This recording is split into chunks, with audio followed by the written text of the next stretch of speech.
buenas tardes, bienvenidas y bienvenidos. Os agradecemos que nos acompañéis en este diálogo con Jazmín Beyrak, autora del libro Cultura Ingobernable, a la que agradecemos enormemente que haya aceptado la invitación del Centre del Carme para compartir aquí en Valencia.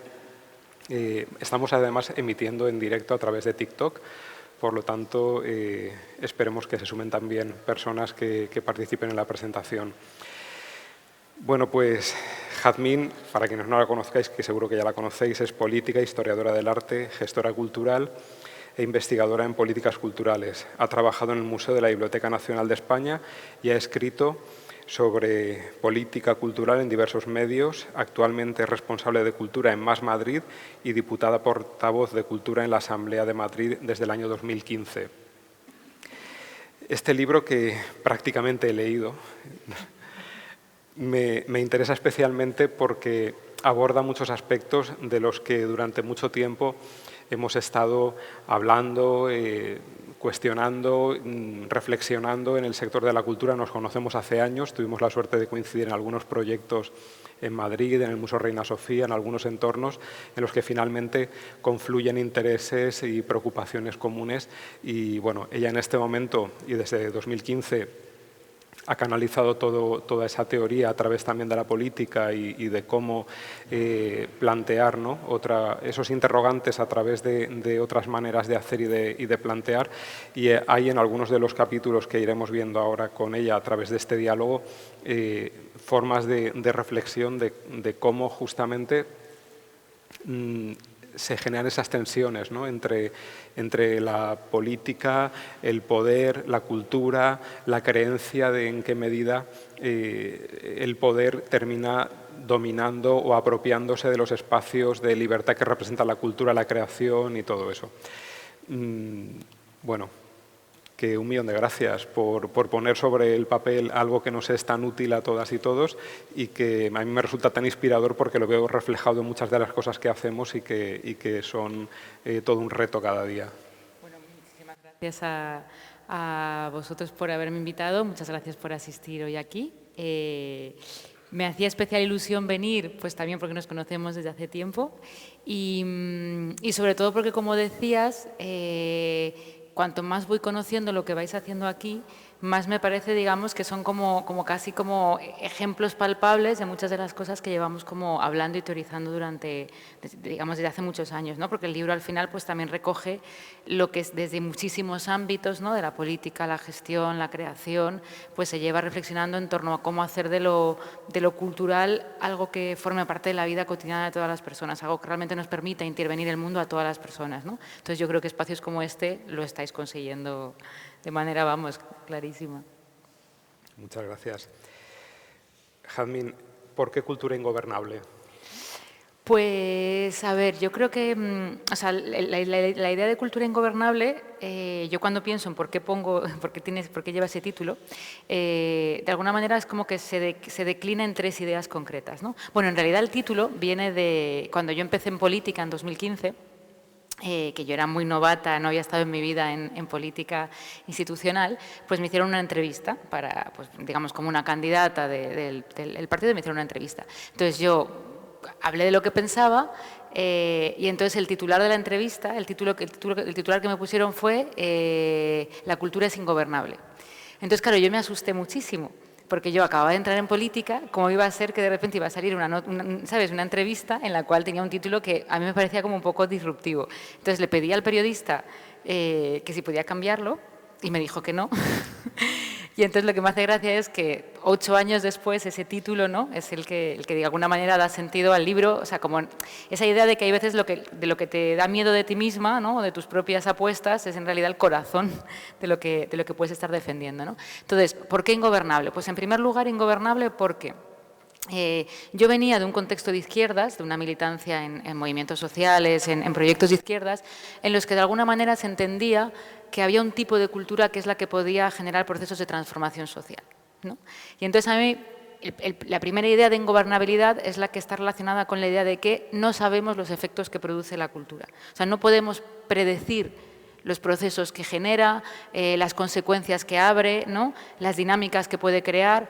Pueden suceder tanto desde la cultura underground, alternativa, al margen del sistema, como desde el centro del sistema, ¿no? Y de los espacios a lo mejor incluso más mercantilizados. A mí me gusta mucho poner el ejemplo de los Juegos del Hambre, ¿no? El signo que de repente se usó para distintas movilizaciones en otros países, es decir, una película que está hecha desde el corazón de la industria, de repente puede generar procesos sociales, ¿no? Entonces, la primera idea es de la cultura, para que pueda producir procesos de transformación social, no necesariamente tiene que estar tipificada como cultura política, cultura popular o cultura, digamos, transformadora, ¿no? Esa es la primera parte. La segunda dimensión de Ingobernable es la idea de que normalmente en la política institucional hay dos grandes modelos de acción pública, ¿no? Simplificando. Uno está el modelo de institucionalización de la cultura, ¿no? Pues lo que podría ser, digamos, el modelo francés, en el cual existen instituciones, ¿no? específicas dedicadas a la cultura, tienen presupuestos culturales, ¿no? Hay un compromiso público, hay acciones culturales, pero de alguna manera a costa de dirigir y controlar un poco lo que se hace, ¿no? Y sobredeterminar lo que es la cultura y promover determinadas prácticas y no otras, establecer lo que es la cultura legítima y lo que no, ¿no? Entonces, incluso luego ya si nos ponemos injerencias políticas directas, clientelismos, etcétera, etcétera. Y luego el reverso es un poco como la cultura entendida como un bien de mercado y por lo tanto desde lo público no se promueve, sino que se deja que sea el mercado que regule. Entonces, esto nos llevaba en general a una disyuntiva entre tener que elegir recursos públicos a costa de un control o libertad, entre muchas comillas, porque sabemos que al final son las reglas del mercado, las reglas de la rentabilidad o las reglas de quien quiere patrocinar, pero bueno, una supuesta libertad a costa de no tener esos recursos, ¿no? Entonces siempre es, digamos, esa dicotomía de libertad versus autonomía. Entonces a mí me parecía interesante pensar en una tercera alternativa, que es la de que las instituciones sirven precisamente para generar esa libertad y esa autonomía. ¿Vale? Es decir, hay un compromiso público con la cultura, pero no para sobredeterminarla, para decidir lo que es, para dirigirla, sino para facilitar que los proyectos que existen en la sociedad se puedan generar y que las personas puedan expresarse a través de la cultura libremente. Y derivada de esta es como una tercera concepción del ingobernable, que es precisamente la acción pública. Lo que tiene que hacer es generar las condiciones para que la cultura pueda multiplicar y desbordar la propia acción institucional. Es decir, que de alguna manera lo que se haga, ¿no? tenga como objetivo ideal perder el control de lo que está sucediendo, ¿no? Lo que, por ejemplo, un poco antes te comentaba, que pasa aquí, que de repente suceden muchas cosas y no sabes muy bien lo que estás pasando, ¿no? Pero abres espacios para que sucedan cosas. Por lo tanto, al final, gobernar la cultura tiene que ver con generar las condiciones para la ingobernabilidad de la cultura, es decir, para que la cultura se multiplique, prolifere y suceda lo que tenga que suceder. Bueno, yo creo que esa es la auténtica magia, ¿no? de la cultura, que tenga ese componente de libertad y que las instituciones sean herramientas que sirvan para canalizar y para potenciar esos talentos, esas capacidades que tienen muchos y muchas de nuestros coetáneos y coetáneas, pero que durante mucho tiempo, y aquí eso lo hemos vivido de una forma muy directa, en Madrid lo seguís viviendo, el cómo la propia institución, cómo el poder político termina sintiéndose legitimado para decidir qué se puede ver en las salas de exposiciones, quiénes tienen que acceder a los programas públicos y a los apoyos. No sé, a mí me parece que el sistema de convocatorias públicas, que es a través del que yo llego, ¿no? a la dirección de esta institución, fuera de la órbita del control político, de los partidos, etcétera, como profesional independiente, presentas un proyecto, un jurado valora y terminas siendo seleccionado o no. Esa misma lógica es la que yo aplico, por ejemplo, en mi proyecto con el que yo accedo a la dirección de esta institución. Planteo la necesidad de generar convocatorias públicas como herramienta de transformación, no solamente de una programación de una institución cultural, sino como cambio de un modelo de gestión de la institución pública, que al final creo que es esencial, porque una programación la puede cambiar casi cualquiera, entre comillas. Te gustará más, te gustará menos los contenidos, pero al final el reto, yo creo que en este momento, es cambiar el modelo de institución. En ese caso, yo creo que estamos prácticamente aplicando esas teorías que estás defendiendo en tu libro, porque de alguna forma procedemos de ámbitos, ¿no? de pensamiento muy próximos. Es justamente en lo que se basa el modelo de gestión que llevamos a cabo desde el Consorcio de Museos y desde el Centre del Carme y que estos años ha dado buenos resultados, ¿no? No sé, estamos en un punto, se cumplen ahora justo 7 años que llegué a la dirección y tenemos ya como una perspectiva para poder ver qué efectos tiene el hacer las cosas de una determinada forma, ¿no? Y de qué manera se genera oxígeno en un entorno que hasta ahora había sido un coto privado de caza para muy pocas personas y que muy pocos profesionales podían acceder a ello. Claro, es que en ese sentido yo creo que el papel de las instituciones, es decir, cuando digo instituciones hablo desde una consejería de cultura, un ministerio de cultura, una concejalía, hasta un centro cultural, un centro de arte, un museo, un teatro, es facilitar que lo que existe pueda desarrollarse, ¿no? O sea, que lo que existe pueda desarrollarse y que se generen, digamos, contextos en los que puedan surgir nuevas cosas. Es decir, no se trata de definir lo que tiene que ser visto, lo que tiene que ser hecho, ¿no? Sino, de alguna manera, también en el libro se plantea, es como pasar de un modelo en el cual se entendía que hacer políticas culturales tenía que ver con proveer servicios y actividades a la gente, ¿no? Y digamos, de alguna manera entendiendo que la cultura la hacen las instituciones cuando eso no es así, es decir, cuando el arte y la cultura surge de la propia sociedad, entonces pasar de un modelo, digamos, de provisión de actividades a un modelo de facilitación, es decir, en el cual lo que se hacen es generar las condiciones materiales y económicas para que puedan pasar cosas, ¿no? Entonces yo creo que ese es un cambio como, digamos, de paradigma cultural en el que inevitablemente, que yo creo que es uno de los grandes debates que hay que tener cuando se abordan estas cuestiones, porque muchos de estos elementos pues llevan muchos años, digamos, puestos sobre la mesa, ¿no? Que es el de la relación, digamos, como de la necesaria cesión de poder y de recursos desde la institución a la ciudadanía para que haga cosas y haga cosas con ese poder y con esos recursos, ¿no? Y que yo creo que muchas veces este tipo, digamos, de planteamientos siempre están como en los márgenes, siempre son periféricos o siempre forman parte de proyectos piloto, pero nunca son como en el centro de las políticas públicas porque cuesta mucho ceder poder, ¿no? Porque al final las posiciones de gobierno consisten o se han entendido en la acumulación de poder, cuando precisamente de lo que se trata es de redistribuirnos, igual que hablamos de que una democracia es más profunda, cuanto más redistribuida está la capacidad de participación, pues lo mismo pasa con la cultura. Habrá una verdadera democracia cultural cuanto más estén redistribuidos los recursos y la capacidad, ¿no?, de producir, de participar y de disfrutar de la cultura. Hablas también en el libro, mencionas el modelo francés y el modelo anglosajón, uno más vinculado con los recursos públicos, otro más vinculado con los recursos privados. En tu investigación, ¿por qué te decantas o qué modelo crees que está funcionando mejor o tiene más posibilidades? Bueno, justo es lo que comentaba antes, digamos, de la posibilidad de pensar una tercera opción, ¿no? Es decir, yo creo que cada modelo tiene sus ventajas y sus desventajas, como todo en la vida, pero no dejan de ser modelos que se consolidan pues, en los años 50 del siglo XX y que de alguna manera pues, han llegado a su límite. Cada uno, digamos, tiene como sus puntos ciegos, ¿no? Pues el modelo francés, que es el modelo de la institucionalización, pues al final lo que produce es un excesivo dirigismo de lo que es la cultura. Hay un excesivo control.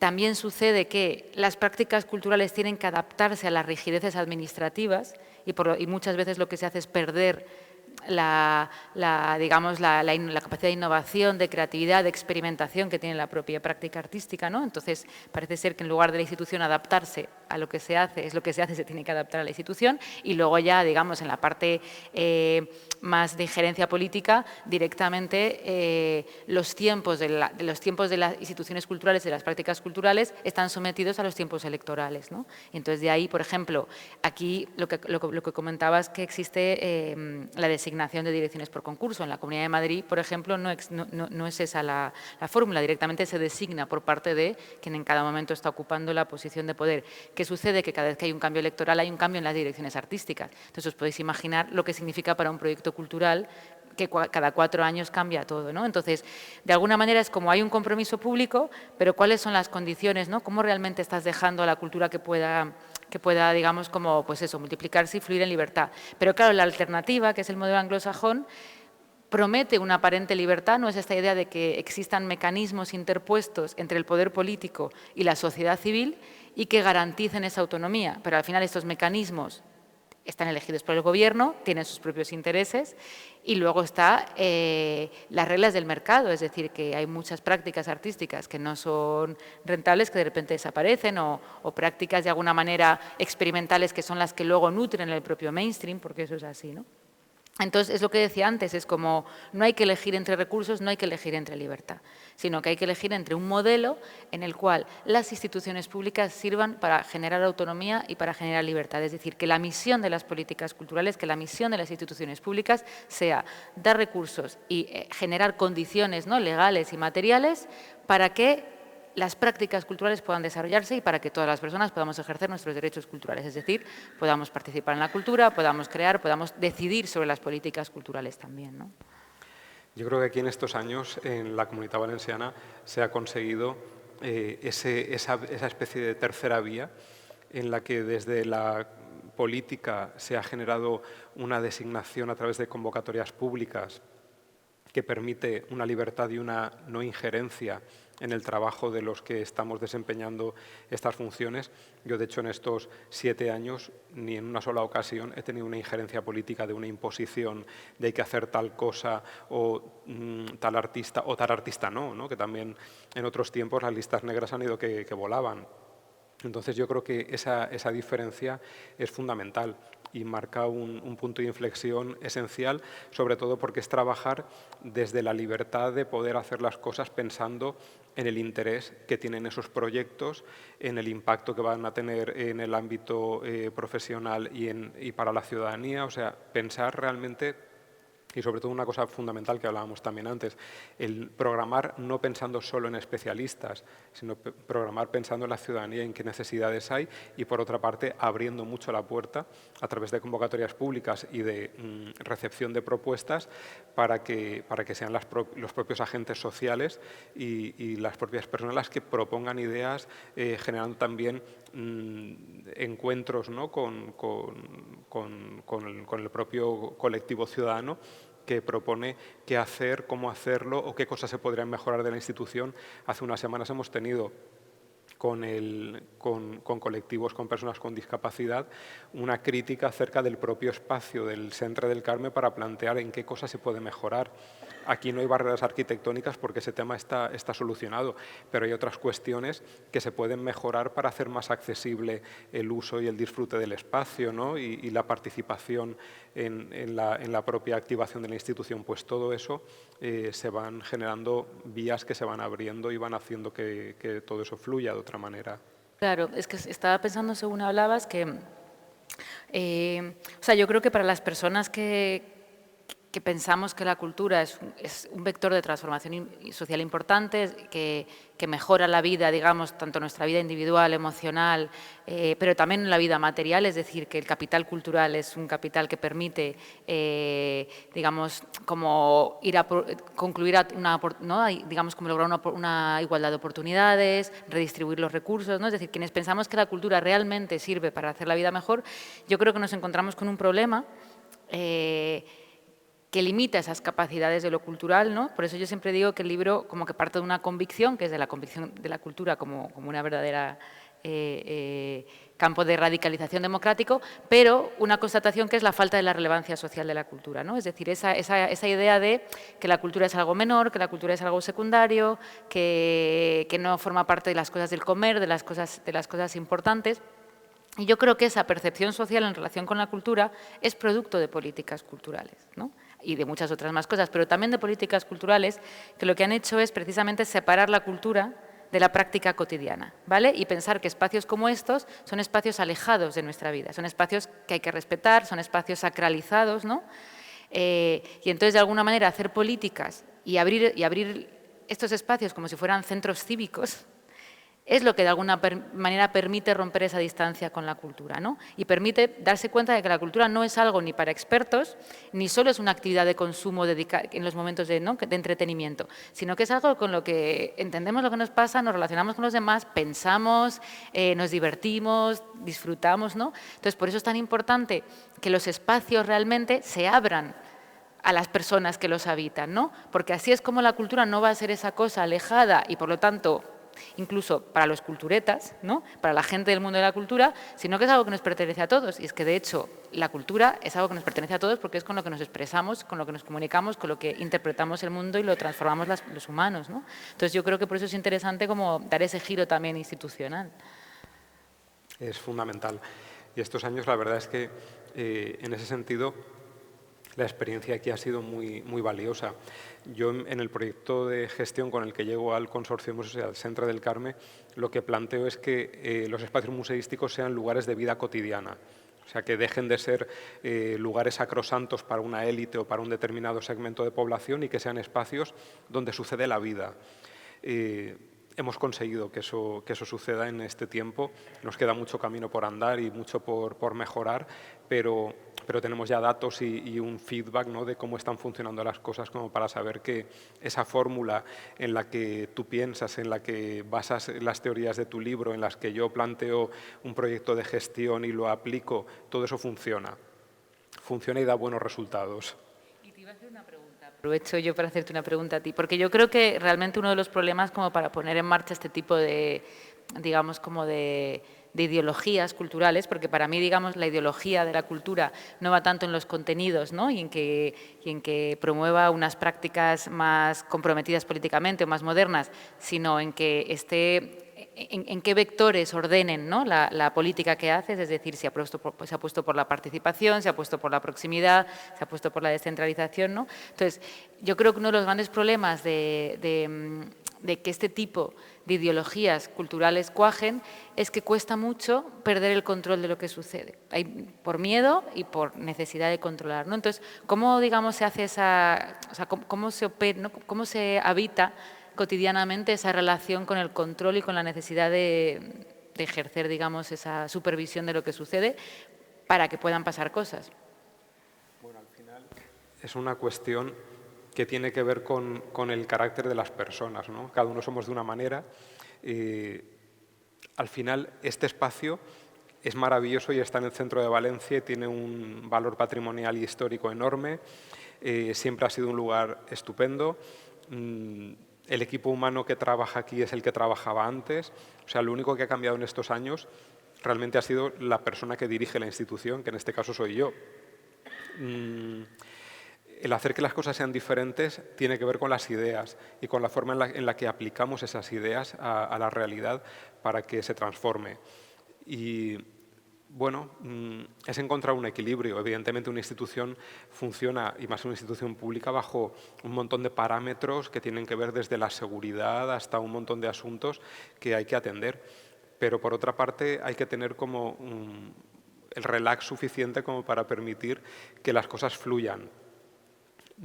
Aquí lo hacemos y al final es una cuestión de permitir que suceda la vida. Al final la vida se impone, se abre camino, pero hay que abrir la puerta, lógicamente, hay que permitirlo. Pero cuando eso sucede es como una especie de torrente que ya no tiene freno, ¿sabes? Es como cuando se abre una fisura y empieza a entrar el agua y ya no hay forma de taponarlo, ¿no? Yo me siento un poco en esa sensación de está fluyendo. Hemos abierto la puerta y hay vías para que suceda todo eso. Pero tiene que haber primero que nada voluntad. Tenemos que querer. Y en este caso también tiene que haber responsables políticos que permitan que eso suceda y que asuman el riesgo que implica que sucedan las cosas de forma natural, que todo pasa, la aprobación de la Comisión Científico-Artística, la aprobación del Consejo General, es decir, nada sucede de hoy para mañana ni es una improvisación, todo tiene un proceso que cualquier proyecto que hacemos lleva un año de gestión. Pero aun con todo eso, se trabaja desde una lógica de la flexibilidad, de lo orgánico, que rompe con el hieratismo de mi entorno de influencia, mis gustos, mis amigos, mis temas de interés, que al final es lo que la mayor parte de veces tienen las instituciones públicas como referentes, ¿no? Se trabaja en base a una lógica muy pautada de quien dirige. Me imagino que también tiene que ver con ser capaz de establecer alianzas con otras instituciones o con otros núcleos de socialización del entorno, ¿no? Como pueden ser colegios o como pueden ser muchos otros ámbitos, ¿no? O sea, que en ese sentido yo creo que también en el libro se plantea la idea un poco de entender la cultura como un campo de acción transversal, es decir, que no es algo que pasa únicamente en los centros de arte, ¿no?, en los museos y en las instituciones artísticas, sino que puede haber arte y cultura en un centro de salud, que puede haberla en un colegio, que puede haberla en un mercado, es decir, que podemos sacar la cultura de sus lugares habituales, es decir, del mismo modo que los lugares de la cultura los podemos flexibilizar, ¿no?, y los podemos hacer espacios abiertos, ¿no?, como plazas públicas, también podemos, aquellos lugares que no necesariamente son culturales, llevar la cultura a esos lugares, ¿no? Porque de alguna manera también estamos rompiendo como las configuraciones de clase que hacen que cada uno acceda a la cultura en función de su hábitus y de las cosas que está acostumbrado por sus condiciones sociales, y sobre todo también somos capaces de tener una experiencia cultural mucho menos sacralizada, ¿no? O sea, a mí me interesa mucho las relaciones, por ejemplo, entre el arte y la salud, entre la cultura y la salud, que de hecho la Organización Mundial de la Salud en 2019 recomendó incorporar las prácticas artísticas en los entornos sanitarios. Porque, bueno, o sea, digamos, un poco hizo esta recomendación en 2019 porque estaba basado en una serie de informes que lo que hacen es explicitar los beneficios que tiene, ¿no?, para la salud del arte, tanto en aspectos emocionales como en puras variables clínicas, es decir, cómo puede mejorar los niveles de glucosa o cómo puede quitar la migraña. Entonces, a mí me gusta mucho esta relación de arte y salud, porque creo que también nos permite reflexionar sobre la cultura en general, y es que siempre solemos pensar que la cultura es algo espiritual, algo etéreo, algo que nos va a iluminar, algo que nos va a elevar el espíritu, ¿no?, a hacer buenas personas, y de repente entender que la cultura es algo muy material, es algo que me puede quitar el dolor de cabeza, ¿no? O sea, que la música me puede aliviar la migraña. O como contaban en la Fundación Cultura en Vena, mujeres que tenían problemas para dar el pecho, de repente con la música conseguían darlo, ¿no? Entonces, cómo el arte y la cultura es algo totalmente vinculado a nuestra vida cotidiana y a la materialidad de la vida cotidiana, ¿no? No solo como estas cosas ideales que son más, pues, del siglo XVIII, XIX, ¿no? Sí, yo creo además que hay una cuestión fundamental que tiene que ver con la forma en la que gestionamos los afectos, los cuidados, el amor. O sea, yo llevo ya como un tiempo que además siempre lo he pensado, pero últimamente lo verbalizo, ¿no? Porque al final también es importante decir las palabras, comunicar las cosas que en ocasiones parecen como fuera de lugar, pero yo estoy convencido de que el amor realmente es la energía que ha transformado esta institución. Que si el Centre del Carme es en este momento un lugar en el que las personas vienen, se sienten cómodas, se sienten acogidas, se sienten como en casa, es porque hay en el aire una sensación de amor, de afectos, de cuidados, en el que nadie está fuera del lugar, en el que todas las personas se sienten integradas e incorporadas, y al final es algo invisible. Es justamente lo que no se ve, lo que está haciendo que se transforme la institución y que funcione de una forma completamente diferente. Y hablando hace ya unos meses con un pediatra, me comentaba el problema que estaban detectando en niños y jóvenes con problemas de ansiedad, de malestar, de trastornos alimenticios, de conductas hacia el suicidio, etcétera, por una situación muy insostenible de no gestionar bien, ¿no? Una situación vital complicada, que todos hemos pasado por ello. No volvería a la adolescencia ni aunque me pagaran. Pero lo cierto es que hay que atravesar esa especie de rito de paso, ¿no? Pues hablando con él, de repente me di cuenta, él me planteaba que se estaba iniciando un proceso de generar técnicas de meditación en esos entornos, ¿no?, para ayudar a esos contextos. Y le propuse que desarrolláramos un proyecto de meditación a través del Consorcio de Museos en el Centre del Carme, en el Museo de Arte Contemporáneo de Alicante y en el Espai Menador de Castellón. Y lo estamos poniendo en marcha. Si no pasa nada, este año se pondrá en marcha ese proyecto y de repente tendremos un grupo de meditación a través de un concepto de arte y salud en espacios museísticos en las 3 capitales de provincia, para que sea en un lugar fuera del entorno sanitario, fuera del entorno terapéutico, pero con terapeutas y con pediatras y con gente especializada que pueda desarrollar este trabajo y que pueda ayudar y contribuir desde el espacio de la cultura en un entorno en el que van a visitar una exposición, van a hacer una actividad, pero van a hacer una práctica de meditación que les va a ayudar a resituarse en el ámbito familiar y en el contexto vital de otra manera. Claro, es que está súper bien porque, o sea, es como que hemos encerrado demasiado tiempo desde las políticas culturales el arte y la cultura en un cajón que no es el suyo, porque al final la creación, que es conectar cosas que vienen de mundos distintos. O sea, el acto creativo es un acto de asociación de elementos que son dispares, ¿no?, y que dan lugar a nuevas combinaciones. Entonces, de repente, meditación en un museo es una combinación ¿no? Totalmente díscola que genera algo nuevo, ¿no? Entonces, sin embargo, hemos, digamos, encorsetado lo cultural en un cajón que lo hacía, digamos, como muy autoconclusivo y entonces lo hacía muy estéril. Pero cuando lo sacamos de ese cajón y lo ponemos a jugar con otros elementos, en realidad desarrolla toda su potencialidad, que es la del arte y la cultura, ¿no? Que es la de permanentemente inventar nuevas cosas, ¿no? Y yo creo que al final esa es la potencia del arte y la cultura, porque muchas veces se dice, ¿no?, esta cosa de que la cultura nos hace mejores personas, mejores sociedades. Bueno, a saber, o sea, en realidad yo creo que lo que da la posibilidad es de que sucedan nuevas cosas, ¿no? Y ya se verá qué cosas suceden. Para eso estamos en las sociedades, para negociar entre, ¿no?, para ir construyendo, digamos, y negociando. Pero esa posibilidad de conectar, ¿no?, creo que es de conectar cosas distintas, creo que es de las principales potencias de lo cultural y creo que es desde las políticas culturales lo que hay que propiciar, que puedan aparecer conexiones improbables, que pueda pasar, ¿no?, todo eso. Entonces me parece un ejemplo muy bonito. A mí es lo que me resulta más excitante realmente del trabajo en el ámbito de la cultura, que es justamente tener la oportunidad de hacer esa especie de alquimia en la que juntas cosas que no estaban predestinadas a encontrarse, ¿no? Y eso me resulta muy, muy entusiasmante. Y por otra parte, en relación a lo que decías antes del tema de lo público, lo privado, el dinero, me preocupa también la forma en la que los programas educativos de las instituciones culturales terminan estando supeditados a las aportaciones de fundaciones bancarias o empresas eléctricas, etcétera, que de repente son las que terminan sustentando ese tipo de programas. Nuestra apuesta desde aquí fue utilizar recursos propios para desempeñar esos programas.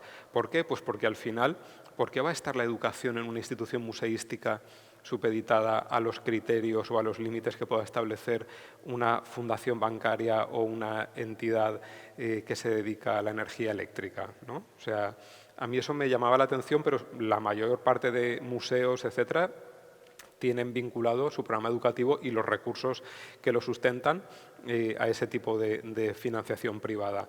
Nosotros en 2018 conseguimos que se duplicara el presupuesto por parte de la Generalitat Valenciana y que pasáramos de 2 millones a 4 millones de euros al año. Con ese incremento de presupuesto pasamos de que la institución tuviera antes de 2016 10.000 euros asignados al Departamento de Educación y Mediación a incrementarlo en 2017, pero en 2018 pasar a 1 millón de euros de presupuesto propio destinado a educación y mediación. Actualmente es ya 1,5 millones de euros lo que destinamos de un presupuesto de 8 millones, 1,5 millones se va directamente a programa de educación y mediación, con lo cual desarrollamos un máster desde hace ya 5 años pionero en el Estado español que vincula educación y mediación a través del arte. Ponemos en marcha en 40 centros educativos de la Comunidad Valenciana proyectos de arte y escuela, en Alicante, en Valencia, en Castellón, en un montón de municipios.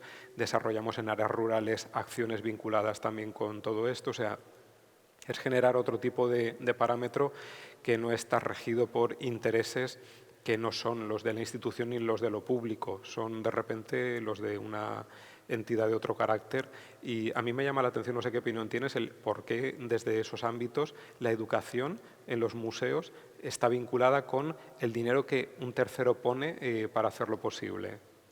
Bueno, creo que aquí hay como dos entradas a la pregunta.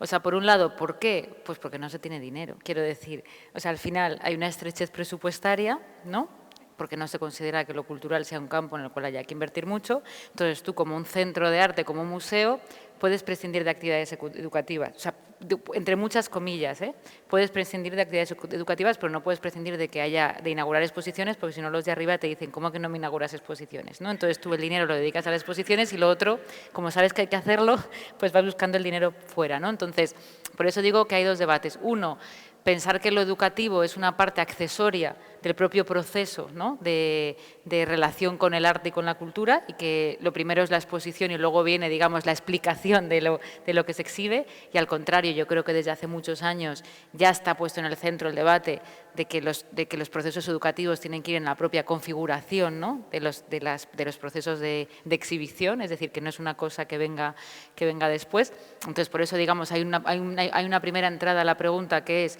cuál es el papel de la educación en relación con las artes. Y evidentemente, yo creo que aquí hay mucho avanzado, ¿eh? O sea, que creo que llevamos décadas hablando de esto. Cada vez hay más proyectos que van a los centros escolares, ¿no? En los cuales no es una cosa anecdótica que se hace con los chavales, sino que realmente son proyectos artísticos que vehiculan el aprendizaje y viceversa, ¿no? En la relación en la relación que tienen los chavales cuando van a los centros de arte. Es decir, creo que eso está puesto sobre la mesa, pero es verdad que no hay una financiación suficiente y que por eso, pues, al final las instituciones tienen que ver cómo hacen las cábalas, ¿no? Entonces, aquí yo creo que en realidad eso es como una de los corazones del asunto, porque no hay financiación de la cultura porque la cultura no es algo que se considere muy importante, pero cuanta menos capacidad tengas de hacer que la cultura le importe a la gente, seguirá siendo menos importante y por lo tanto tendrás menos financiación, ¿vale? Entonces es un círculo vicioso en el cual si yo no consigo abrir los espacios a la gente, pues no serán espacios relevantes y si no es relevante no tendré financiación, ¿no? Entonces por eso yo creo que hay que hacer un giro en las prioridades de las políticas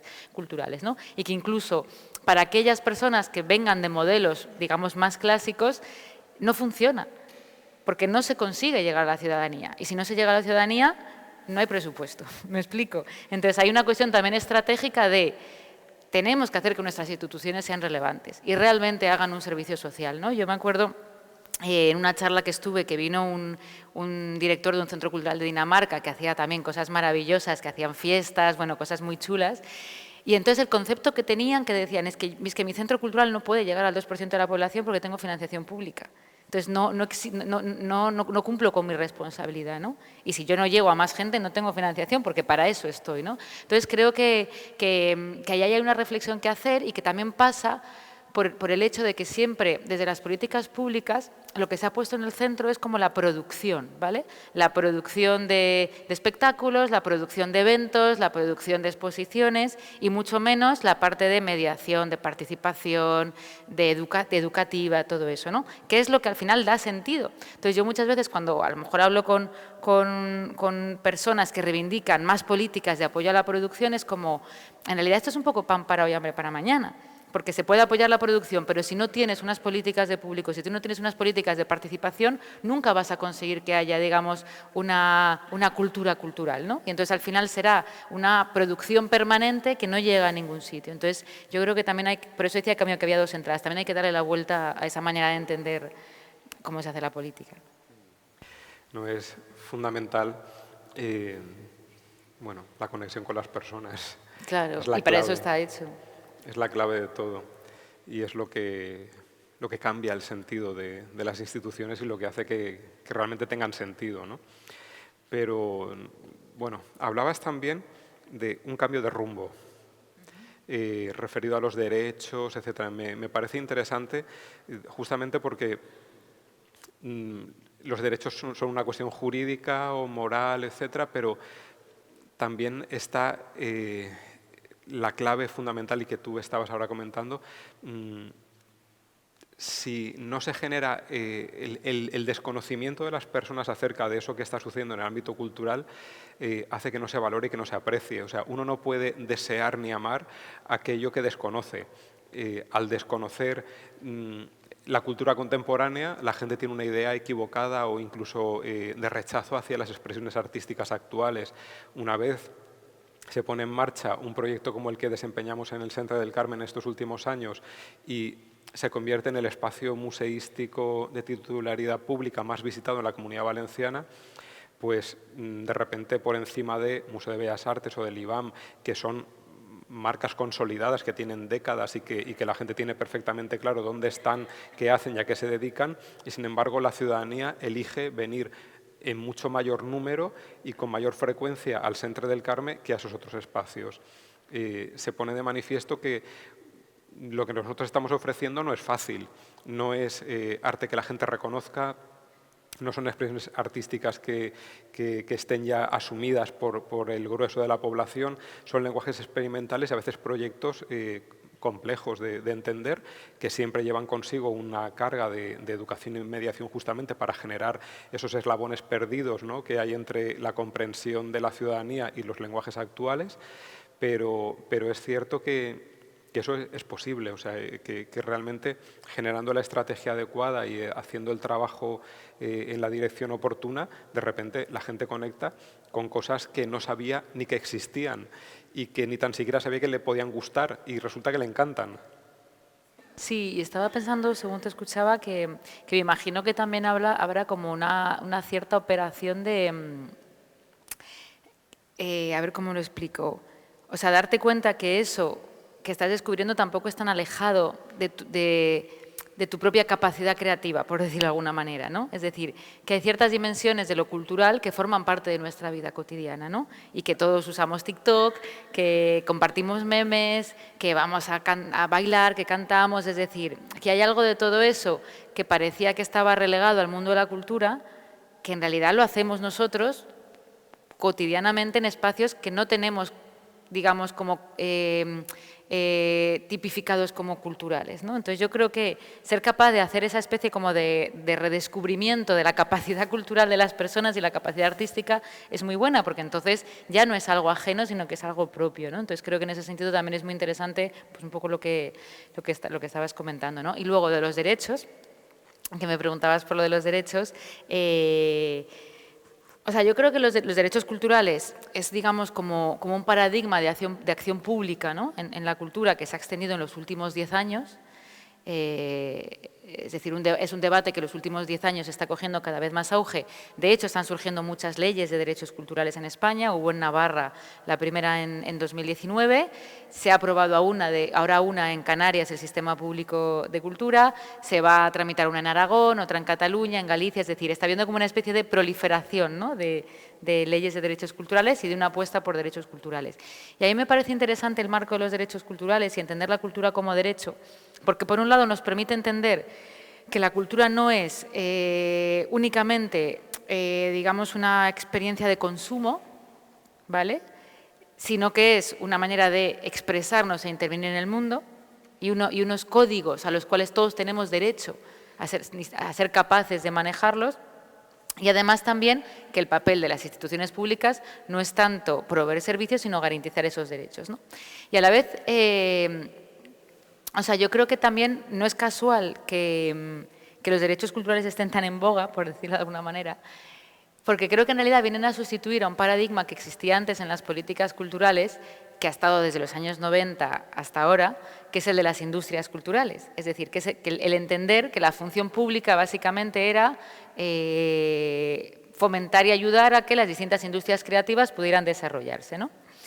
Entonces, claro, ese paradigma de industria cultural está muy vinculado a un ciclo ideológico, político, que es el del neoliberalismo. Y ese ciclo ideológico y político ha encallado. Es decir, tenemos la crisis climática, la crisis social, aumento de desigualdad, ¿no? Como una serie de crisis que de repente ponen realmente en duda que ese modelo sea un modelo sostenible y que nos pueda propiciar una vida mejor para todas las personas. Entonces yo creo que los derechos culturales vienen a sustituir, digamos, a ese paradigma, ¿no?, de industrias culturales y por lo tanto a esa idea de la cultura entendida solo como un campo de rentabilidad, para poner en el centro que la cultura es una capacidad de intervención en el mundo para todas las personas. Y que lo que tienen que hacer las instituciones es garantizar que todas las personas podemos, digamos, expresarnos e intervenir en el mundo con códigos, con herramientas y con recursos que son culturales, ¿no? Entonces, por eso creo que es un elemento que cada vez está entrando con mucho más fuerza en los debates, porque también creo que responde, digamos, como un cambio de ciclo mucho más general. Totalmente de acuerdo. En ese sentido, me parece interesante la reflexión que haces acerca de las lógicas democráticas para la cultura. Pensé que ibas a seguir más y estaba escuchando. No. Sí, hay a ver, yo un poco lo que sostengo es que es lo que apuntaba antes, muchas veces se piensa que el papel transformador de lo cultural, ¿no?, tiene que ver con los mensajes que se pueden vehicular a través de la cultura, con los contenidos que se pueden vehicular a través de la cultura. Y que es la parte como política, ¿no?, o ideológica de lo cultural. Y yo creo que eso en realidad es muy poco eficaz, ¿no? Entonces, porque muchas veces cuando se parte de esta hipótesis, lo que se hace es que cuando se tienen posiciones de poder, pues se entiende que la política cultural tiene que ver con promover determinados contenidos, ¿no?, o o hacer determinados ciclos de temáticas o financiar espectáculos que hablen de determinada cuestión. Y yo creo que eso es muy poco eficaz porque en general no consigues llegar más allá de la gente que ya piensa como tú y sobre todo que cuando dejas de tener esas posiciones de poder pues se cambian unos contenidos por otros y ya está, ¿no? Sin embargo, creo que lo verdaderamente político, ¿no?, es aquellas lógicas de ordenación del campo cultural por las que apuestas. Es decir, si apuestas por lógicas que ensanchen el campo de la cultura, que permiten que más gente pueda participar de la cultura, que permitan que más gente pueda definir lo que es la cultura, que permiten que más gente pueda gestionar los recursos públicos en relación con la cultura, ¿no? Y entonces, en ese sentido, están como lo que denomino lógicas democráticas de la cultura, es decir, aquellas lógicas que no son neutras, es decir, que forman parte de un proyecto ideológico, pero que esa ideología radica en las condiciones materiales del campo cultural, no en los contenidos, ¿no? Entonces, pues un poco las que yo planteo en el libro, que son viejas conocidas desde los debates de las políticas culturales, tienen que ver con la descentralización de la cultura, es decir, que la cultura no solo esté en el centro de las ciudades, ¿no?, para la gente de alguna manera que habita, sino que puedan diseminarse en muchos otros lugares, pero no como una especie de eco de lo que sucede en el centro, ¿no?, sino favoreciendo los propios tejidos locales que existan, los equipamientos de proximidad, es decir, espacios como este que puedan ser espacios habitables por quien está cerca, sacar la cultura de sus lugares habituales, fomentar la participación, la independencia del sector, favorecer la cooperación, por ejemplo, porque en el sector cultural sabemos que es un sector muy precario, que lo que hace es que al final cada proyecto, cada artista compita con los demás por los recursos, porque hay muy pocos recursos, entonces es, digamos, una competencia, ¿no? Entonces, ¿cómo podemos desde las instituciones favorecer que haya una cooperación y que haya una densificación del tejido social, ¿no? Una vez hablando con Ivana Ventes, que fue secretaria de Cultura con el Lula anterior, en los primeros gobiernos de Lula, ellos decían que en las subvenciones a la creación incorporaban, digamos, como puntos positivos para aquellos proyectos que cooperasen entre sí.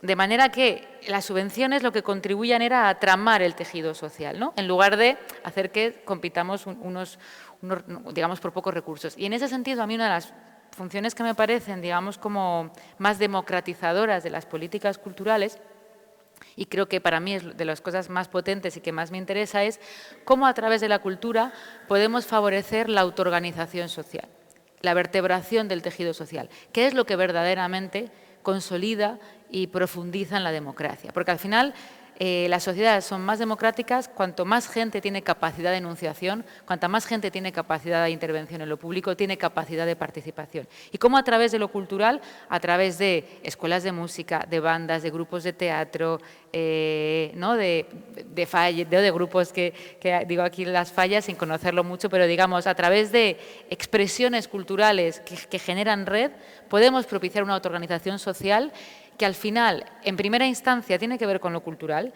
pero que luego está generando los mimbres para poder defender cualquier tipo de derecho, porque cuanto más organizada esté la sociedad, más capaz va a ser de reivindicar sus derechos. Entonces, digamos, ahí la cultura me parece como una especie de caballo de Troya para politizar la sociedad, pero no porque inocule e introyecte determinados mensajes políticos, sino porque contribuye a su autoorganización, ¿no?, contribuye a vertebrar el tejido social. En tu libro haces también referencia creo que se está acoplando, hace referencia a la forma en la que, tras unas políticas de Lula en Brasil muy enfocadas a la cultura y a abrir una serie de campos de trabajo muy interesantes, de repente la respuesta es una llegada al gobierno de la extrema derecha y de políticas absolutamente retrógradas. No sé si, aparte de la reflexión que haces en el libro, que bueno, en cualquier caso está bien que lo comentes, si has podido analizar esa situación de los cómo y los porqués, porque resulta bastante incomprensible. Bueno, yo en el libro lo que cuento es, después de contar todo lo maravilloso que es la cultura y todo lo potente que es, digo, vale, muy bien, pero en Brasil, que fue uno de los lugares donde con el gobierno de Lula más lejos se llevaron este tipo de iniciativas, la respuesta fue que vino Bolsonaro después, ¿no? Entonces, ¿realmente la cultura sirve tanto para la transformación social si luego te pueden arrasar de esta manera, ¿no? Es un poco como la pregunta que hacía. Y lo cierto es que el Ministerio de Cultura y que todo ese tejido cultural que se había puesto con el gobierno de Lula fue lo más difícil de eliminar, o sea que eso es cierto. Otra cosa es que las capacidades destructivas son mucho más potentes que las constructivas, entonces al final se lo cargaron todo, pero pues porque es inevitable. Pero sí que hay una reflexión de que sí, que la cultura no lo puede todo. Y que no lo puede todo y que tampoco vamos a pensar que es un ideal, ¿no? Y que es una utopía en sí misma, sino que al final el campo cultural es un campo de acción y es un campo de posibilidades y eso es lo potente de lo cultural. Entonces, lo importante es qué políticas culturales hagamos para intentar reforzar esa potencia de la cultura, ¿no? Básicamente eso, es decir, no hay nada asegurado. La cultura no es buena per se, la cultura no propicia por sí misma nada positivo, pero unas políticas culturales que aboguen, digamos, por una democratización del campo cultural pueden generar las condiciones para que realmente pues, haya sociedades más democráticas y sociedades menos, ¿no? Y luego también, evidentemente, hay que entender que Bolsonaro llega al poder por cuestiones que desbordan el campo cultural y que tampoco se van desde lo cultural tampoco se van a poder evitar, ¿no? Lamentablemente. Que yo siempre tengo la ilusión, ¿no? o el deseo de que realmente la cultura sea capaz de construir relatos críticos y autónomos en las personas hasta el punto de ser capaces de desligarse de esa presión que llega a través de los medios de comunicación, no sé, de ser capaces de otorgar una autonomía de conciencia, ¿no? Sí, estaba pensando que en realidad cuando vienen momentos, ¿no?, invernales y momentos duros, pues es así y hay que ver cómo se reajusta, pero que el que se hayan creado, digamos, proyectos que generen esa red permite que esa red esté permanentemente ahí, ¿no? Y que si en momentos ese tejido contribuyó a generar proyectos que enriquecían la sociedad, bueno, pues de repente ese tejido contribuye a resistir, ¿no?, en los momentos más duros. Pero que cuando no hay eso, hay un desierto. Entonces, por eso creo que, al fin y al cabo, este tipo de políticas culturales sirven para que, al menos incluso cuando vienen mal dadas, exista esa capacidad como de tomar distancia, de resistir a esos momentos y de poder también horadar los gobiernos que existen en ese momento, ¿no? En el capítulo 6 planteas horizontes de lo posible. ¿Cuáles son esos horizontes? Pues horizontes de lo posible. Pues yo creo que los horizontes de lo posible, básicamente, o sea, la idea fundamental es que puedan existir. Es decir, no hay un contenido concreto de los horizontes, ¿no? Es lo que decía antes. A mí la parte que me parece más potente de la cultura es que nos permite estar permanentemente en movimiento, ¿no? O sea, al final, la reflexión la reflexión que propicia los lenguajes artísticos es un tipo de conexión con la realidad que permanentemente nos está invitando a pensar las cosas de manera diferente, ¿no? Y pensar que las cosas que no pueden ser, ¿no? Pues que un árbol puede ser azul, que una cara puede tener dos perspectivas a la vez, ¿no? Entonces, eso es, digamos, como lo singular, yo creo, de los lenguajes artísticos. Pensar que las cosas siempre pueden ser de otra manera. Y eso yo creo que invita a las sociedades a estar en movimiento permanente. Y yo creo que eso es lo bueno. No sabemos tampoco hacia dónde va, pero estamos en movimiento. Creo que cuando las sociedades nos estancamos y reproducimos los mismos relatos, reproducimos las mismas historias, reproducimos los mismos imaginarios, nos quedamos, digamos, como en un agua estancada, ¿no?, que nos entristece, que nos echa para abajo, que nos impide pues, esa capacidad de distancia, de juicio crítico, de análisis, de imaginación. Entonces, creo que la cultura, cuando digo que la potencia última de lo cultural es poder pensar e imaginar nuevos horizontes de lo posible, es que permanentemente nos invita a imaginar cosas que no son las que existen, ¿no? Y creo que eso es lo verdaderamente importante. Y creo que las políticas culturales por eso tienen que contribuir a que eso pueda suceder. Totalmente. Me gustaría que abriéramos, si queréis, el círculo y que... Chimo, recupérate. Y que plantearéis cuestiones, si os apetece, reflexiones, preguntas. Tenemos la suerte de tener hoy aquí a Jazmín, que es una oportunidad estupenda para poder intercambiar ideas o debatir asuntos. ¿Sí? Pues si nos traes, Roberto, un micro.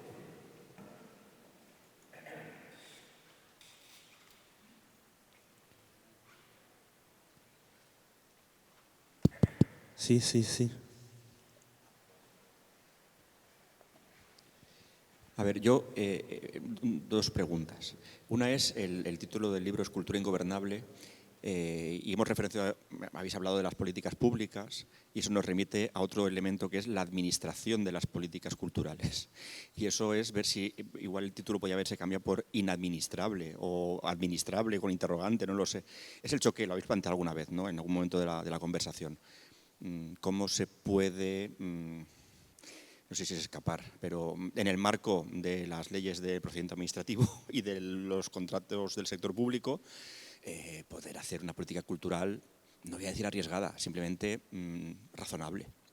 Esa es una pregunta.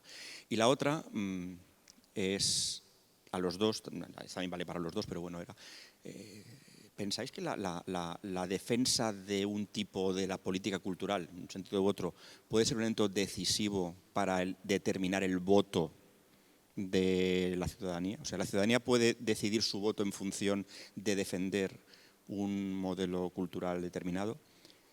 José Luis antes lo ha citado de pasada, listas negras, tal. Claro, aquí hemos vivido una época que igual ya se nos ha olvidado, pero no era solo de aburrimiento, era de persecución. También hizo que surgieran desde las trincheras una resistencia que, vamos, yo no vivo a gusto en la resistencia ni en la trinchera, no me gusta. Pero también sabemos lo que es. Pero lo vengo a decir porque no sé si ahora estamos delante de un ciclo largo electoral que acabará en las europeas del año que viene. No sé, ¿sabes? La sociedad o una parte de la sociedad puede definir su posicionamiento político y electoral en función de las políticas públicas. Parece que al final solo se decide por la economía y por si se rompe España, este tipo de cosas, ¿no? Pues ves también vuestra opinión sobre si la cultura puede ser decisiva. Pues sobre la primera pregunta, claro, lo que sucede es que ni la ley de procedimiento administrativo ni la ley de contratos se ha pensado nunca desde la perspectiva cultural. Pero eso tiene que ver con la falta de relevancia social de la cultura, es decir, o sea, como que muchos de los problemas que se tienen en el tejido cultural tienen que ver con que la cultura no es significativa socialmente, por lo tanto a nadie se le ocurre que para pensar una ley de contratos tenga que haber algún tipo de informe cultural o tenga que haber algún tipo de perspectiva cultural que venga a decir cómo aplican sobre las direcciones artísticas o sobre los comisariados o los artistas la ley de contratos, ¿no? Entonces, claro, ante ese dilema de que la cultura no importa, para mí era importante en el libro decir, no podemos seguir quedándonos en quejarnos de que la cultura no importa y que no se tiene en cuenta para las cosas, sino que tendremos que pensar cómo podemos hacer, qué estrategias hay que hacer para que la cultura sea de facto relevante y llegue un momento en el cual a nadie se le pase por la cabeza que cuando se haga una ley no haya una perspectiva cultural, ¿vale? Entonces, de alguna manera, es como no es una hoja de ruta, pero es, digamos, como una prospección, ¿no? Es decir, no podemos seguir quejándonos de que la cultura no se tiene en cuenta, porque no se va a tener en cuenta desde esa posición, sino qué estrategias podemos desarrollar para que la cultura sea importante, ¿no? Y de alguna manera eso conecta con la segunda pregunta. ¿Condiciona el voto? Pues hombre, nos tendríamos que preguntar a nosotras mismas. Yo diría que no lo condiciona. ¿Lo podrá condicionar? ¿Queremos que lo condicione? No lo tengo tan claro. Yo lo que sí que creo es que lo que tenemos que intentar es que de alguna manera lo cultural pueda, dentro de algunas décadas, ser un ámbito, digamos, ser un ámbito como de intervención social como puede ser el ecologismo o el feminismo hoy, ¿vale? Yo lo digo también en el libro, que creo que la cultura realmente, lo pienso, puede contribuir a mejorar la vida de todas las personas desde un punto de vista estructural, como lo hace el ecologismo y el feminismo. Lo que pasa es que la cultura está encerrada en una parte sectorial, como si fuera solo del sector cultural, del mundo de la cultura, y que lo importante es resolver, ¿no?, los asuntos de los profesionales de la cultura. Pero la cultura puede ser una matriz, como es el ecologismo y como es el feminismo, que de hecho hace 10 años también eran considerados como algo sectorial, de los ecologistas y de las feministas, que nunca fue así, igual que la cultura no es así, ¿no? Entonces, en ese sentido, creo que hay una vocación de defender la idea de que la cultura puede ser una matriz, pueden ser unas gafas con la que intervenir en el mundo, ¿no? Entonces, en ese sentido, pues también se apela un poco a la idea de pensar en un movimiento social por la cultura, que es muy difícil porque siempre la organización en torno a lo cultural se ha hecho desde reivindicaciones sectoriales y profesionales que son imprescindibles, pero que creo que se trata de defender la cultura, digamos, como un bien común, como una herramienta, digamos, como un campo de acción común, ¿no? Más allá de que sea un espacio de desarrollo profesional de un sector de la población. Entonces, cuando eso suceda, a lo mejor sí condiciona el voto, ¿no? O no condiciona el voto, pero sí condiciona nuestra manera de estar en el mundo, ¿no? Entonces, creo que es una apuesta política y que creo que habría que ir hacia allí. Pues yo creo, fíjate, con el tema administrativo está claro que es un reflejo de la falta de relevancia, ¿no?, de un determinado sector como es el de la cultura, que no tiene el impacto suficiente en la administración pública.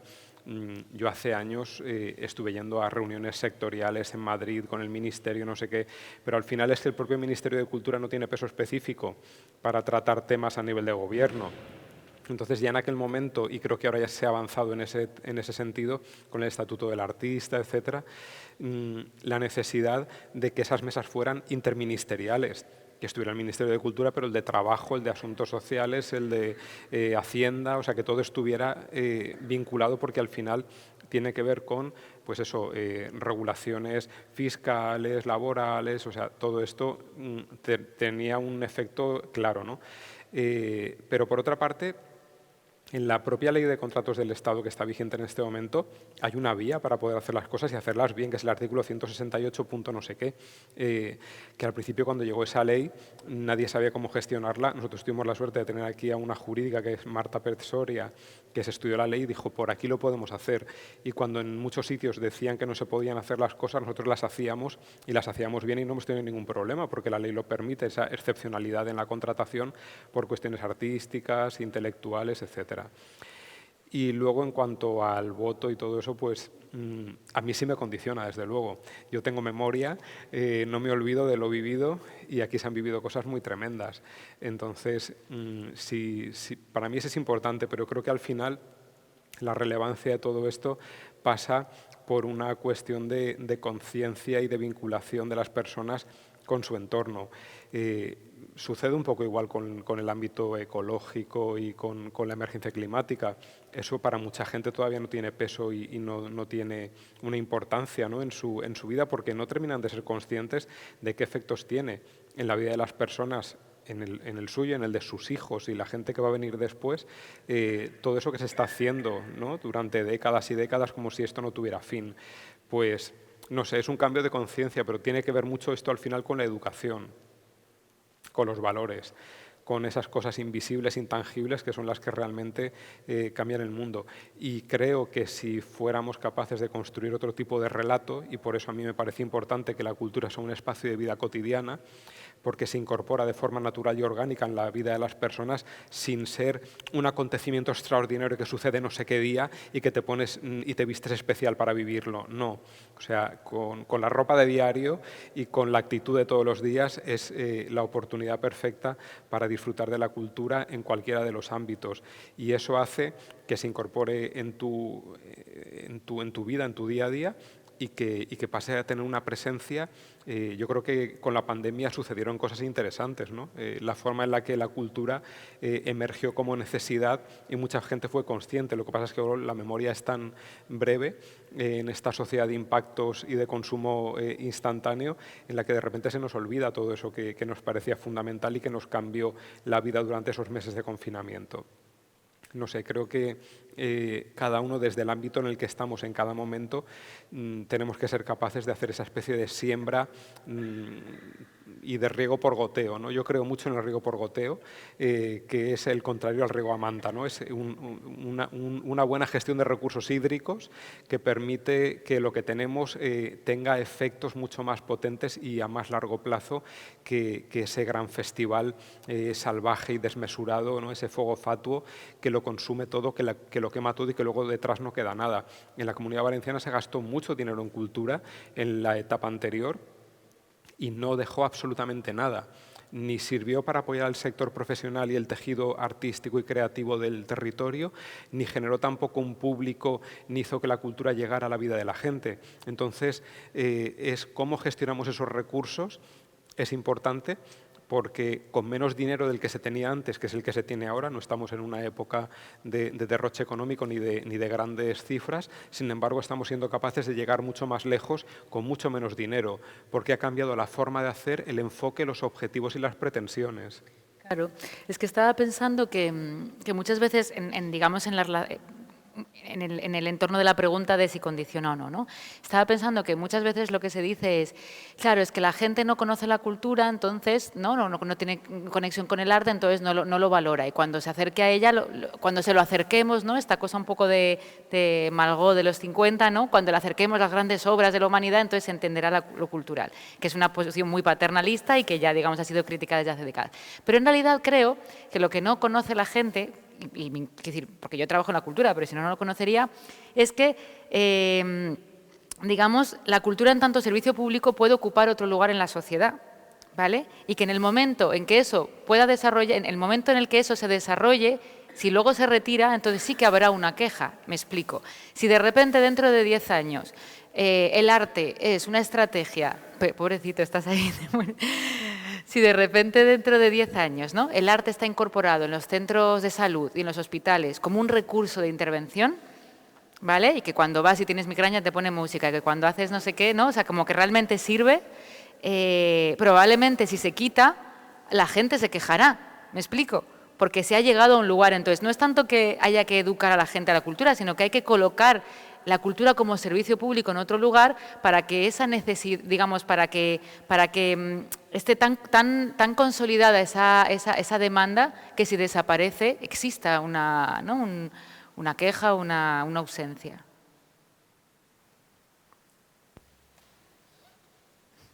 Intervenciones, quejas, reclamaciones. Buzón abierto.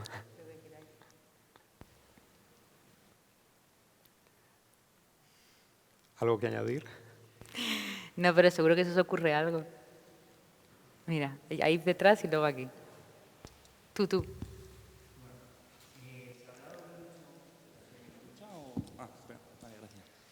Se ha hablado mucho sobre la vinculación con el sector público, pero a mí me interesa de forma particular la gestión desde asociaciones, fundaciones que realizan unas actividades culturales o una proyección cultural. ¿Esa gobernabilidad de ceder el espacio también se ve o es algo más que se vincula a administraciones públicas y digamos que asociaciones y fundaciones hacen su programa en base a sus criterios y no tienen tanto en cuenta ese acercar la cultura a la gente?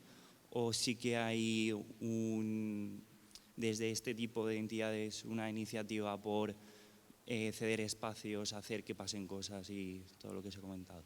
¿Refieres que si por parte de asociaciones y fundaciones también existe la voluntad de, digamos, como poner recursos a disposición de que pasen cosas, ¿no?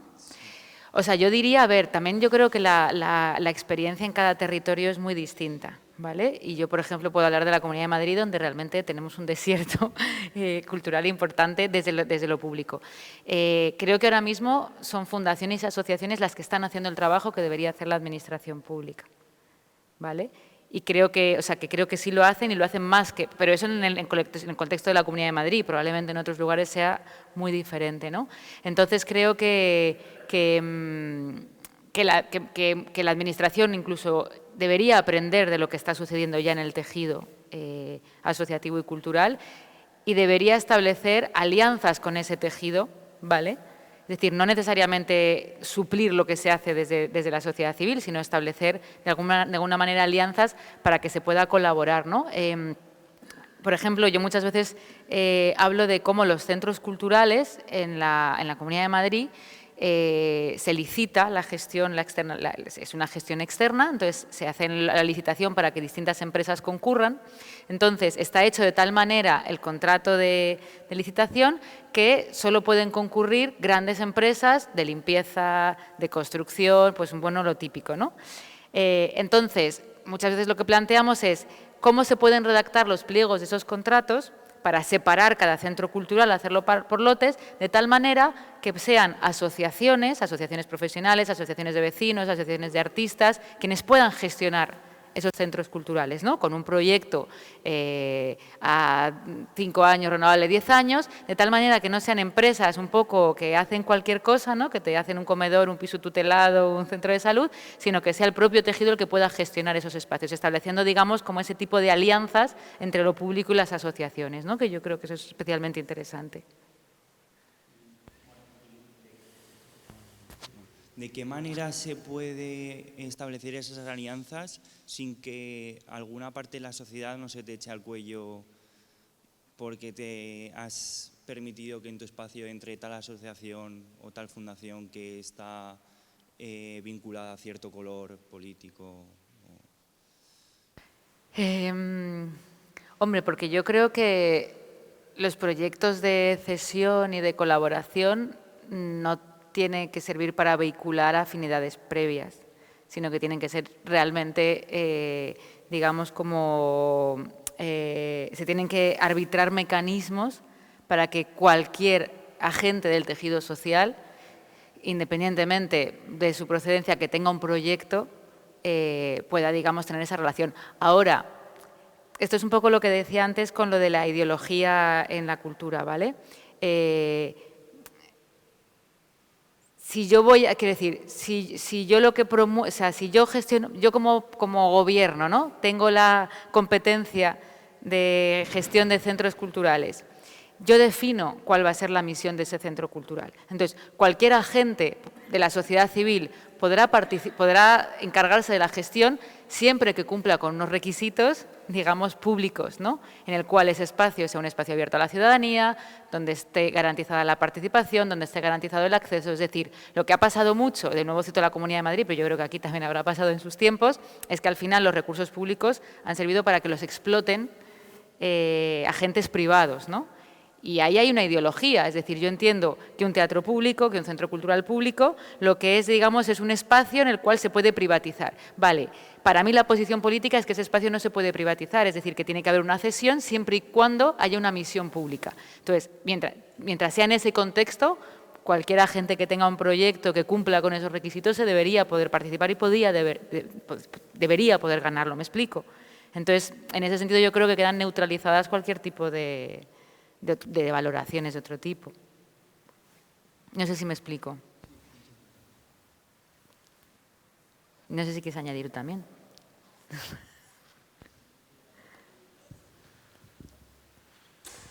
Hola.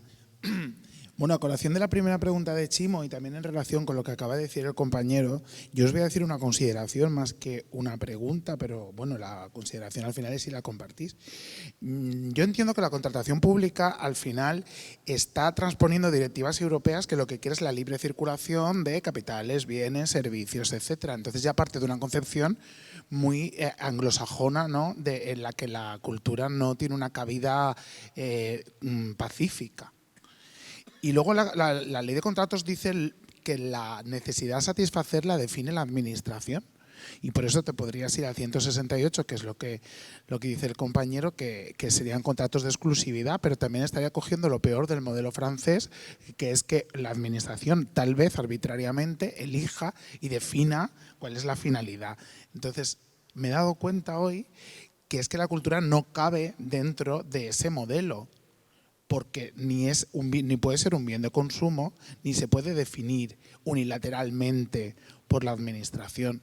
Por lo tanto, a lo mejor lo que habéis dicho de subvenciones, de abrir convocatorias, incluso el modelo de concierto que ha pasado en servicios sociales en donde las asociaciones y ONGs estaban llegando donde no llegaba la administración y la ley de contratos te deja excluirlo y articular conciertos, tal vez no sea ese el futuro de la cultura, que se deje de articular a través de esta vía, se puedan hacer convenios, subvenciones, conciertos para que las ONGs lleguen y de verdad deje de ser el poder político el que articule o el que instrumentalice la cultura. O sea, yo creo que hay que apostar por una transferencia de recursos a la sociedad civil, pero teniendo en cuenta que hay, quiero decir, o sea, a mí lo que me parece que puede ser problemático de lo que planteabas es presuponer que la sociedad civil es neutra, per se. ¿no? O sea, como no es el gobierno, es neutra. Bueno, no quiero decir, o sea, siempre hay una posición desde la cual se actúa. Entonces, yo lo que creo es que desde las políticas públicas, desde las posiciones de gestión institucional, lo que se tiene que garantizar es, uno, un compromiso público con la cultura, es decir, que haya presupuestos para la cultura y que haya recursos para la cultura. Y dos, propiciar distintas estrategias, ¿vale?, para que para que los proyectos culturales y las prácticas culturales puedan ser lo más libres posibles. Eso, en determinadas ocasiones, pasará por subvenciones y tratará de diseñar subvenciones en las cuales haya cuanta menos control institucional, mejor, pero habrá una subvención desde una institución pública. Otras pasará por convenios, otras pasará por cesión de espacios y delegación de lo que sucede. Es decir, creo que hay distintas modalidades, ¿no? Lo que se trata es de que cada una de esas modalidades lleve más lejos la premisa de que lo que se trata es garantizar una independencia y una libertad del tejido, siempre entendiendo que se hace desde unos presupuestos públicos y de una misión pública. Entonces, creo que esa es la ecuación que hay que completar.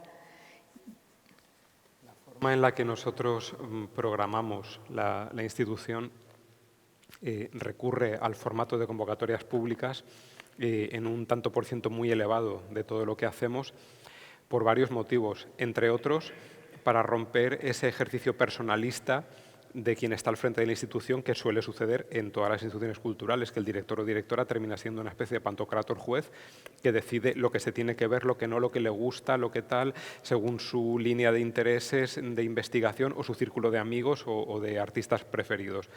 Eso al final es un problema. Desde mi punto de vista, yo vengo de estar 20 años trabajando como profesional independiente y, por lo tanto, haciendo una crítica constante a ese modelo de gestión. ¿Por qué? Porque, como yo no he participado nunca de esos círculos de poder, he terminado siempre excluido, que he hecho muchos proyectos, he hecho muchas cosas, ¿sabes? Pero al final no estás nunca en esa pomada en la que las cosas suceden. Pero es que no me parece sano que haya una pomada en la que sucedan cosas. Las cosas tienen que suceder y la gente se tiene que situar en base a su talento y sus capacidades. Y para eso el formato de convocatorias públicas que garantice igualdad de oportunidades, transparencia en la gestión y democratización en el acceso, es una vía importante, donde además los jurados que valoran esos proyectos son independientes y ni tan siquiera esas personas están elegidas por la institución. En el caso nuestro pedimos que asociaciones de artistas, de críticos, de diseñadores, en fin, según el tipo de convocatoria, de ONGs, o sea, según qué tipo de convocatoria, a qué va dirigida, se le pide a universidades, a una serie de agentes profesionales y culturales que propongan miembros para esos jurados. De manera que la valoración de los proyectos, etcétera, no la hace la propia institución, la están haciendo profesionales independientes a los que ni tan siquiera hemos nombrado nosotros. O sea, han designado asociaciones o universidades a petición nuestra. De manera que eso va generando vías que descargan la politización, la injerencia, la intromisión, la manipulación de los resultados, porque al final si haces una convocatoria pero colocas a tus 4 amigos en el jurado, va a salir el resultado que tú quieres que salga, bajo una ficción de igualdad de oportunidades que es completamente falsa. Y esto sucede también mucho. Entonces, el garantizar cómo se hacen los procedimientos es una vía esencial para lograr que los resultados sean efectivamente limpios y neutros, y que la gente que tiene buenas ideas pueda llevarlas a cabo y pueda desarrollar sus proyectos y en definitiva, avanzar en su trayectoria profesional y revertir a la sociedad todo ese talento que tanta falta nos hace, ¿no? y con el que se va construyendo el relato cultural de un territorio, de una ciudad, de una nación, ¿no? Al final eso es lo que cambia las cosas. Muy de acuerdo. De hecho, por ejemplo, en la Comunidad de Madrid las subvenciones las elige, o sea, en la Comunidad de Madrid el 65-70% de la financiación pública se hace a través de subvención nominativa. Es decir, que en los presupuestos va el nombre de la entidad que recibe la financiación. Y el restante, digamos, la comisión que está encargada de la concesión de las ayudas es la propia consejería. Entonces, claro, es un modelo radicalmente diferente. O la dirección de los teatros públicos se hace por designación a dedo. Entonces, claro, ya solo con poner esa distancia mucho se está avanzando y luego yo creo que se puede ir mucho más allá. ¿no? Pues, por ejemplo, se pueden ceder espacios para que colectivos los gestionen y gestionen la programación directamente. Entonces, como que creo que hay muchos gradientes, hay muchas herramientas, entonces algunas pasan por externalizar, usando ese término, la sociedad civil, otras pasan por hacer mecanismos que generen cada vez mayor independencia.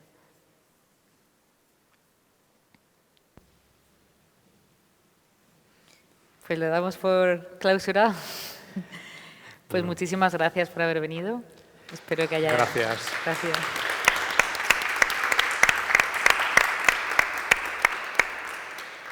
Pues un placer siempre. Gracias de verdad, Jazmín, por el trabajo y por querer hoy acompañarnos y compartir con nosotros este momento. Gracias. Muchas gracias.